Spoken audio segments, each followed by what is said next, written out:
This is The Long Way to the Game, only on Megafoon Rugby. Welcome to this first episode of The Long Way to the Game. Something our friend Paul Avenant came up with in a comment, sort of an aside. Paul, you made a little comment there and I responded to that. Surprised you. Tell me about that. Where did the idea come from? Well, it was made a little bit in jest. I am an avid follower of your podcast, and there was a discussion going on in your podcast about you making it to the game in Italy. And he said he couldn't make it. And I, on the spur of the moment, just said, "Hey, Harry, if you need someone to go, I'll do it because I'm going to the game in Italy already. And also to Ireland and Wales." And to my surprise, you responded and said, "Hey, reach out to me on email." And so I did, and here we are. Yeah, apart from my several memory lapses along the way, we've managed to pull something together, and I'm actually quite excited about it. So what we're going to be doing, we're going to be traveloguing your trip to Italy, then to Ireland, and then to Wales. Come up, join with you in the experience, what it's like being there. Look at that huge Juventus stadium and in Turin. Apparently it's a big thing. I don't know. You're going to show us. I'm looking forward to that. So let's just talk about you, Paul Avenant, exactly. Why are we talking to you? And you're a South African, but you have a very exotic lifestyle at the moment. Yes, it's kind of I'd say a weird confluence of events for me and you to be talking at all. So I was born in South Africa. My wife was born in South Africa about 30 years ago. Through a job move, we moved to Germany and then to the United States. And so we're United States citizens. We've been out of South Africa for almost 30 years, or 30 years exactly this year. And the connection to rugby kind of faded. Being in the US, especially years ago, it's hard to follow the Springboks, watch the games. And so we kind of lost contact with it until the 2019 World Cup. And then we went to most of the World Cup games in France in 2023. And so that's kind of the rugby connection. And where we live, so we're US citizens, we have a place in Houston, but we live on a small Caribbean island that most people have never heard of. It's called Utila. It's in the Western Caribbean off the northern coast of Honduras. And we ended up there when we were 50 years old. And I guess kind of a midlife crisis where we quit our corporate jobs, moved to this small island, bought a rundown dive shop, and then ran it until COVID, and then turned it into kind of housing for our staff and a place where small Honduran nonprofits do ocean research. And so that's kind of where we are. We're on this small island in the Caribbean. We love rugby, and we really are trying to connect back to South Africa. So we're spending more and more time here, often connected to games that the Springboks play. Mm-hmm. And that connected me to your channel, which I really love. And then the silly comment led to this. Yeah, be careful what you wish for, you never know. So yeah, I'm jumping on the bandwagon, taking advantage of you. So thank you for the offer. I kindly and greedily accepted it. So what I wanted to ask you is, what's interesting to me is, like you just said at the beginning when we started talking, is you and I talking to each other is such a almost unheard of thing. 10 years ago, it would never have happened. But the world of YouTube and rugby joins us together. I mean, the love of rugby, rugby is not big in the United States. You can't really follow it. You can't really watch the game. So if you want to reconnect with rugby, you're sort of almost forced to go to social media, YouTube and the likes. Isn't that what made the connection between us possible in the first place? I feel like it really did. And I now kind of actively followed the channel. But what it's done for me, that and the World Cup in France. So we were there through all the knockout games. I know I look 60 years old. I'm just 25 years old, but it's that knockout stages in France that aged me. That was a 1 point game. That really just kind of pulled us back to rugby and South Africa. And, South Africans are a unique thing. You can be anywhere in Paris and you can recognize South Africans immediately. And so YouTube did do that for me. And the weird thing that it's done, and your channel was a big part of it, it's reconnected me to local rugby. I follow the URC now. I follow the local teams, the Stormers and the Bulls. And I actually have become much more connected to rugby again after a gap of 15 years where basically I lost contact with it. The one thing I was very disappointed to hear was that you're actually a Stormers supporter. It was really tough. I didn't know if I should tell you that, and I know Harry will be happy. Now, when I left South Africa, I don't think the Stormers actually existed. It was just Western Province. So True. I'm a Western Province supporter, and I've watched many games at Loftus of Western Province and your Bulls because I used to live in Pretoria as an adult. And but it's just funny. I could have picked, I guess, any team when I reconnected, but the Stormers were still close to my heart, and I'm really sorry, MB. I hope it's not uh, a issue in our relationship going Don't forward. worry, I've got time. I'll convert you. I'll work on you.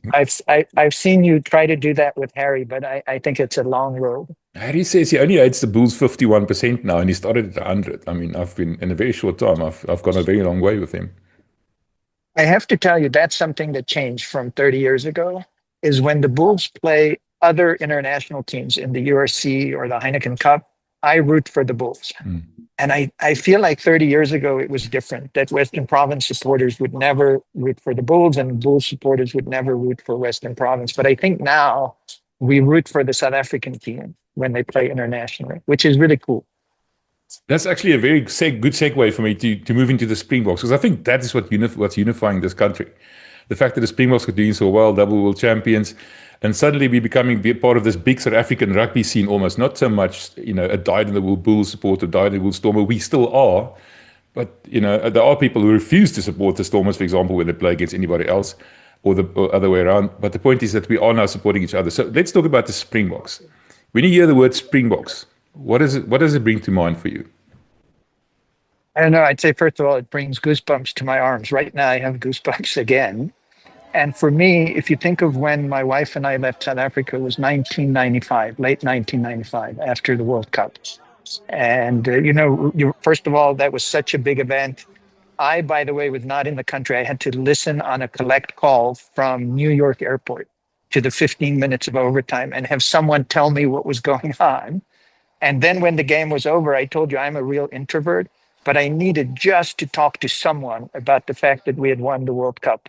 And I finally found two South Africans in a bar in Kennedy Airport and talked to them, which is something I never do, just to say, did you hear we won the World Cup? And so that connection, I think, is really strong. But for me, we hadn't been back to South Africa for quite a while. And when we came back after the World Cup in Paris, I was amazed at just the power that rugby had in South Africa. We came back, I think, for the Ireland series last year. And at Loftus Versfeld, the day before the game, everywhere we were, everyone was wearing Springbok jerseys. It was just everywhere, in restaurants, the workers, the people eating there.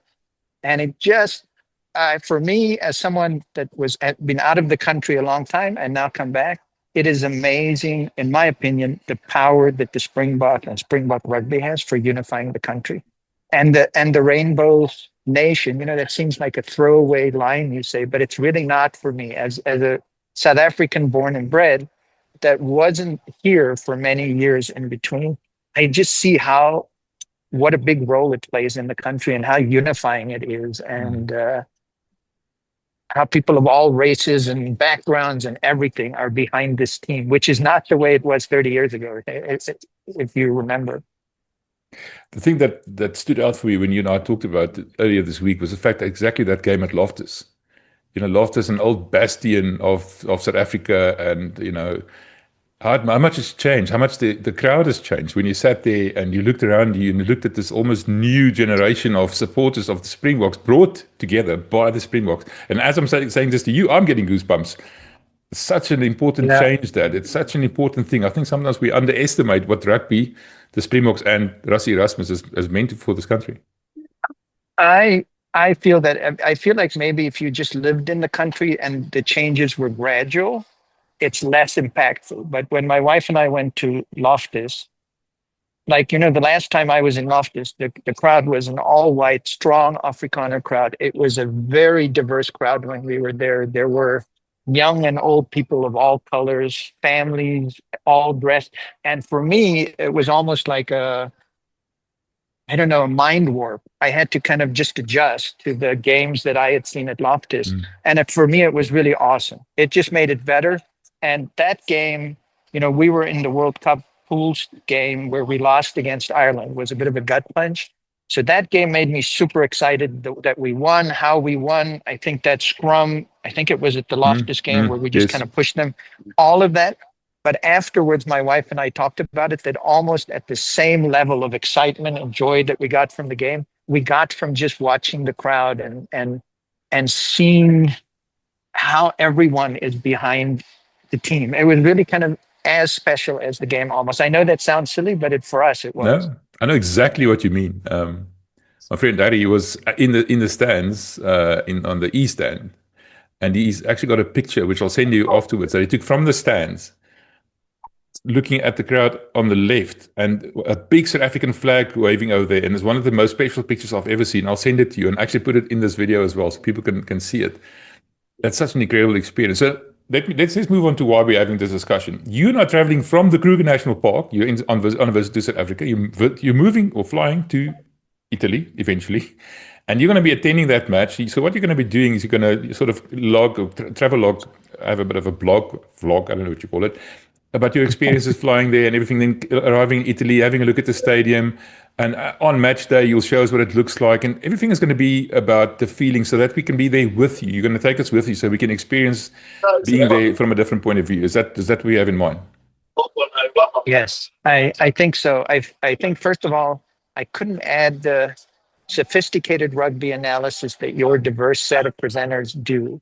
But I think I told you that sometimes at games, my wife and I say, watching it on television actually gives you a better view of the game. Like you can see and you can hear the commentary, whatever. But we have just decided in this, I'd say once in a generation, once in a lifetime team that we have, we're going to try to see as many games as we can in person.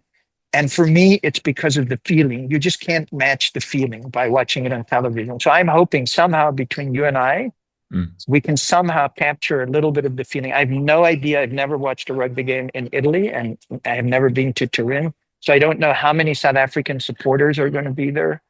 But, when you were in Paris for the Rugby World Cup or at Twickenham for the game against England and stuff, the South Africans are everywhere. You're always amazed. It's just, you see them on the streets, you see the jerseys. There's a special vibe to it. South Africans show up at games more early than other people. And so I'm hoping somehow in this, we can give a little bit of a view of what it feels like before the game, during the game, and after the game. And as I said to you, it's a difficult thing for me because I'm a bit of an introvert. And so I'm going to both have to look like a YouTube, I don't know, influencer taking videos. Yeah. And you've asked me to even talk to fans in the streets, which is going to be quite interesting to see if I'll have the courage to do that. But I'm going to try to just capture clips, videos, and send it back to you, and we'll try to put it in some kind of a package that hopefully gives a sense of what it feels like to travel to the games. Well, thousands of people are going to believe me, and tens of thousands of people are not going to believe me, but I'm also an introvert. So I would never do that. I would never go up to somebody on the street and say, how's it, what's it feeling like? I can't do it. So if you can do it, if you can, great. If you can't, I wouldn't blame you. I wouldn't be able to do it. So I'm going to try to channel Harry's extrovert nature. Yeah. But I'd say I have, because of my corporate career that I had before I retired, I had over 2 million miles on United. And I think I can safely say in all those miles that I flew, I never initiated a conversation with the person sitting next to me in the seat.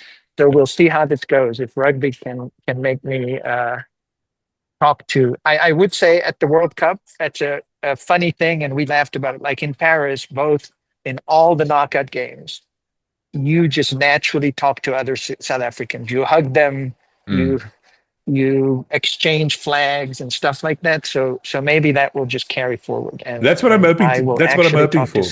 You're going to get carried away by the emotion, because that's what I want to see. One of the things I enjoy most about a test is when they sing the anthems, especially in South Africa, obviously, because then the whole crowd sings with you. But it still gives me goosebumps when I hear it. The thing that you miss on TV, for example, Twickenham, it sounded terrible on TV, but Harry's and both Harry and Hugh Griffin said it was fantastic in the stadium itself. So I'm looking forward to that. I want to see that experience, or experience that through your eyes or your ears even. And that's what I'm trying to capture with this series. Yes. people that know me will not describe me as a softie or an emotional person. But I would just tell you, at almost every game where we watch the Springboks live during the anthem, I get emotional. It's just, and the Loftus one was a good example. I mean, there, it wasn't just the singing of the anthem, but the whole crowd were in it. And I just feel like you can't experience that and even like in the World Cup, I'm pretty sure on the TV, you could not hear how loud the South African supporters were during the anthem and how emotional it is. So I may shed a tear. I don't know. It's every game. Well, my kids laugh at me because I always shed a tear. I get quite emotional. Don't show me a movie with an animal dying or anything like that, or don't play the anthem because I will get emotional. It's just who I am. I understand. I think it's hard to really describe it. And, like people think, well, you've been out of South Africa for 30 years. What's your connection? When you wear the Springbok shirt going to the stadium and they start playing that anthem, it's like you've never left with your country. And there's something about this team that's extra special as well. So, yeah. Yes, I envy you, I must be honest. Next week, I'm going to see if I can link you up with Harry, because you're both going to be attending the Island game. Because that'll be a fun one. Yes, I think Harry will most likely get me killed, but I would love to hook up with him. I'd love to hook up with him. And it's the first time that it's the first time that we're going to be at the Aviva too. So I'm really looking forward to that.